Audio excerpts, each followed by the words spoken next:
રાજકોટ જિલ્લાના ઉપલેટામાં 31 ડિસેમ્બરના નવા વર્ષની ઉજવણી દરમિયાન કાયદો અને વ્યવસ્થા જાળવવા રાજકોટ ગ્રામ્ય અને ઉપલેટા પોલીસ સજ્જ થઈ છે. ધોરાજી ડિવિઝનના સિમરન ભારદ્વાજે જાહેરમાં પોલીસની રણનીતિ સ્પષ્ટતા કરતા જણાવ્યું હતું કે 31 ડિસેમ્બરની રાત્રે કાયદાનું ઉલ્લંઘન કરનારા તત્વો સામે કોઈ પણ પ્રકારની નરમાશ રાખવામાં આવશે નહીં. ઉપલેટા શહેર તેમજ ગ્રામ્ય પંથકને જોડતા તમામ રસ્તા ઉપર પોલીસ દ્વારા મેગા ચેકિંગ હાથ ધરવામાં આવ્યું છે. આ અંતર્ગત મુખ્ય ચોક અને હાઈવે પર પોલીસની ટીમો બ્રેથ એનાલાઇઝર સાથે તૈનાત રહેશે. દારૂ પીધેલી હાલતમાં વાહન ચલાવતા લોકોની સ્થળ પર જ ધરપકડ કરવામાં આવશે. આ બંદોબસ્તમાં ઉપલેટાના પીઆઈ એબી પટેલ તેમજ પીએસઆઈ ભટ્ટના અધિકારીઓ, ઉપલેટા પોલીસ સ્ટાફ તેમજ એસઓજી જવાનનો સ્ટાફ સહિતનો ટીમ શંકાસ્પદ લોકો અને વાહનોનું સતત રાઉન્ડ ધ ક્લોક ચેકિંગ કરી રહી છે. મોડી રાતે સ્પીડિંગ અને સ્ટંટબાજી રોકવા માટે હાઈવે પર ખાસ પેટ્રોલિંગ ગોઠવવામાં આવ્યું છે.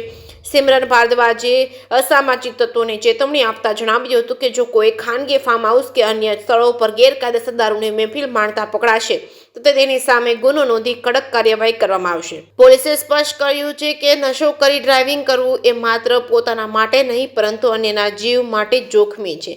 આવા કેસમાં પોલીસ વાહન જપ્ત કરી કડક કાયદેસરની કાર્યવાહી કરશે. જાહેર માર્ગો પર હંગામો કરનારા કે શાંતિ ભંગ કરનારા લોકો સામે પોલીસ ઝીરો ટોલરન્સની નીતિ અપનાવશે. પોલીસ દ્વારા જનતાને અપીલ કરવામાં આવી છે કે તેઓ નવા વર્ષે હર્ષોલ્લાસ સાથે ઉજવે પરંતુ કાયદાના દાયરામાં રહીને કોઈ પણ શંકાસ્પદ પ્રવૃત્તિ જણાય તો તુરંત જ પોલીસનો સંપર્ક કરવો. જેકેસિંહ ગુજરાતી સાથે અર્શી આહિર, ઉપલેટા.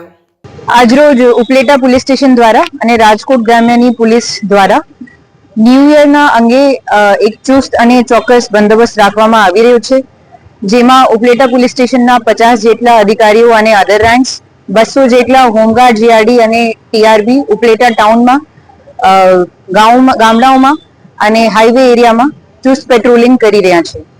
જેમાં આપણું ટાર્ગેટ છે કે ન્યૂ યરના મોકામાં કોઈ પણ ગેરકાયદેસર એક્ટિવિટી જેવી રીતે ડ્રંક ડ્રાઇવિંગ, જુગાર અને પીધેલી ના કેસીસ મોટા ભાગે વધુમાં વધુ કરવામાં આવે અને 31ના રાત્રિમાં પણ મોટું બંદોબસ્ત રાખવામાં આવે છે.